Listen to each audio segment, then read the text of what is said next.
Hey everyone, it's surprising what you'll find when you're doing at your wardrobe. So I was just half an hour ago just doing at my wardrobe, and I've forgotten all about this. This is my John Paris original Ambassador Q. So I was just blowing the cobwebs off it because it had got a bit dusty. Yep, yep, that's what it says. Ambassador Q, John Paris.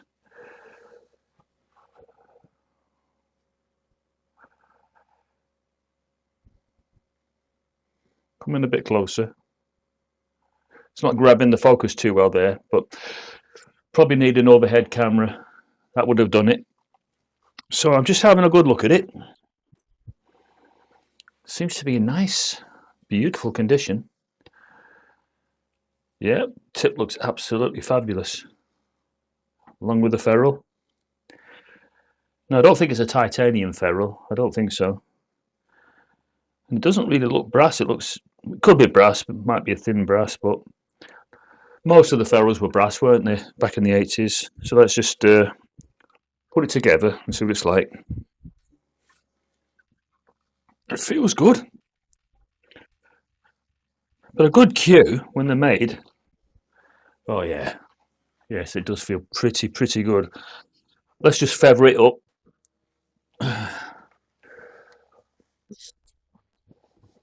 Oh, I don't think I could play now. Not a chance. There's too much movement. It's not going through straight enough. I can see it going away from the centre. But what a beautiful cue. Love it. So I got this one and the case in the 80s. Got the extension with it that you just put into the end of that if you need to. You see them all do it, don't you? And then there's a little ratchet on there to extend it if you need to extend it like that. So it's never had a 100 break with it. Not good enough. 50s, yeah, but never a 100 break. And that's a lot of frustration because you spend all that money as a youngster because you're absolutely addicted to snooker, and yet you never really get to the standard. You never even get into the sort of top 128. You never even get into the top 1,000 because there's just too many good amateurs. It's too competitive snooker. And that's why when a player comes through like Ronnie O'Sullivan, who's my favourite player, and then you hear the backstory of what Ronnie had to grow up with, it becomes even more remarkable, the standard of snooker that he produces. So obviously I'm rooting for Ronnie O'Sullivan in this year's championship. I'd want him to beat the current record. Is it 7 at the moment? So if he wins this year, it'll be 8. So he'll have taken over and forged ahead as the best snooker player of all time, which I know he is. As long as he can just control those demons that are going around in his head. Because let's face it, it's not unjustified, is it, for him to have demons in his head? You know, with his father was never there for him because he was in Franklin's prison. Which, funny enough, back in the 90s, I actually put the sprinklers in the craft block in Franklin's prison.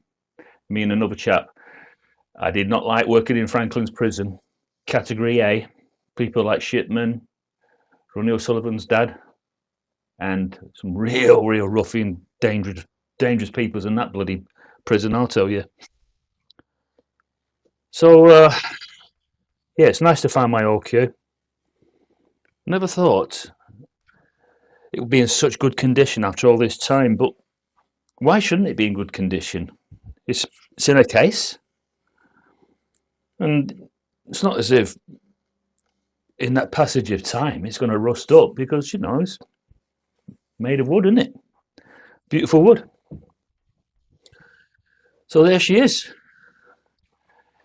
my beautiful original John Paris Ambassador Q, which I believe I went into the shop in, is it Rusholme in Manchester? Or is it Levershulme? Yeah, it could be Levershulme, and there's a snooker shop there, and I went in there with my cash, and I paid 350 quid back in the 80s for this cue, and then played with it for about 20, 30 years now. Is that about? Yeah, that'd be about right. Yeah, not played with it for as long as that. Unbelievable, I know. You think to yourself, come on, get your act together, start playing again.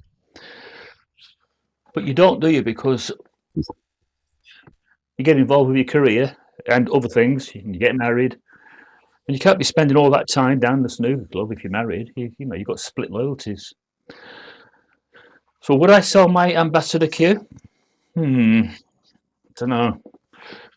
Only to the right person, a person who's a fairly decent player, who's coming up through the amateur ranks, and then maybe I would sell it to him. Let him have a few shots with it, and if he gets a few hundred breaks with it, I'm sure he'll pay. Obviously, I wouldn't charge him 350. I would come to another figure. I love snooker, especially the World Championship. You can't beat it. All those seeds going out early. Oh, it's great. The world last year's world champion, Kieran Wilson, going out in the first round. Look, all I hope is that Ronnie doesn't go out and he gets into the final. At least he makes a game of it. I know he's got a new cue because he snapped the last one. And this is what happens with snooker players. They get frustrated and they snap their cues. It's not that they're having a paddy. They just get frustrated with the game and then they threaten to give it up and boycott tournaments. I understand that. There's a lot of pressure following Ronnie O'Sullivan. Everybody wants a piece of him. Just like Alex Higgins, when Alex Higgins was making all the headlines, everybody wanted a piece of Alex. So Alex went off the rails. It happens. But I'm not going to criticise the best player in the world, Ronnie O'Sullivan. I just want him to get back to his brilliant best and to have an 8th title. That's all I want. I'm not even bothered about putting money on him. I just want it for the sake of snooker and keep snooker where it should be, in everybody's living room. And some people don't like it, but there's a lot that do. And it's a long time since I've gone through into an actual auditorium and met all the players. Did all that in the 80s. Yeah, I've met all of them in the past at Bury Leisure Centre. I think in the 80s I've met John Parrott, nice man. I've met Bill Werbenick. I've met Sylvana Francisco. I've met Alex Higgins. I've met them all. When I met Alex Higgins, I think he was going out with Siobhan Kidd, a blonde lass, and Alex was living in Ramsbottom. And he came to Monty's snooker club back in the 80s, and I think he played a good friend of mine called Chris Booth. Chris Booth was a guy that I was at college with when we was doing a plumbing course. But Chris became a very good amateur in Bury. And I think he played Alex Higgins one particular time in Monty's, and I was there having a few drinks. And so I was pretty much stoked to see, a legend like Alex, especially when he was at close range, when you see an Alex feathering up on a shot and you see his cue go through just beautifully accurate when he's feathering up. Yeah, I know he jumps up on his shot. I know that. And a lot of players say that he shouldn't do that. But with Alex, it didn't matter because he defied the rules. Yeah. I'm going to get back to watching Ronnie later when he comes back on. Hopefully, he'll get into the next round. And that'll please me no end. I'll see you. Any offers then?